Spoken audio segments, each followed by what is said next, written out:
Et on ne peut qu'être indigné par le fait, justement, que nos dirigeants aient ce train de vie, alors que l'immense majorité de la population est dans la misère extrême.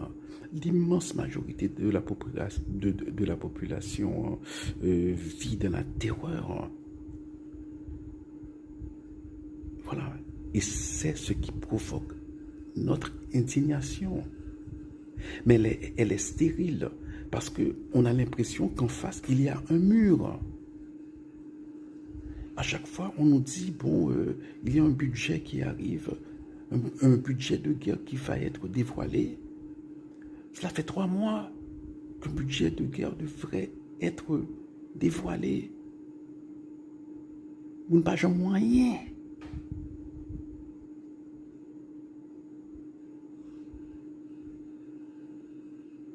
Donc, notre indignation est stérile.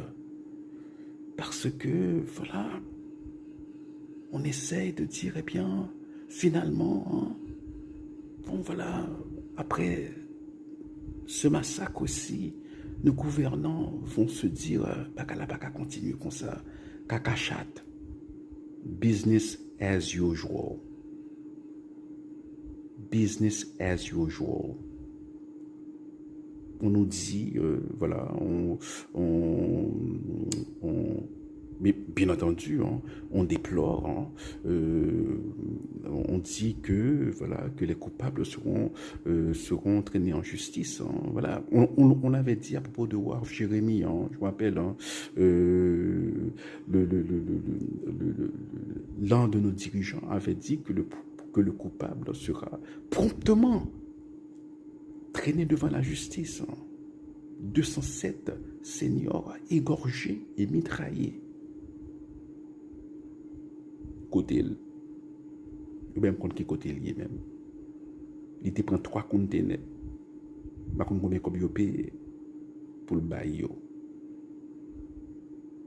Voilà, donc notre indignation est stérile et cela est décourageant, je l'admets. C'est décourageant. Parce qu'on a l'impression qu'on ne peut pas, voilà, que ces mecs-là, la souffrance de 90% de la population les laisse de marbre. C'est hallucinant.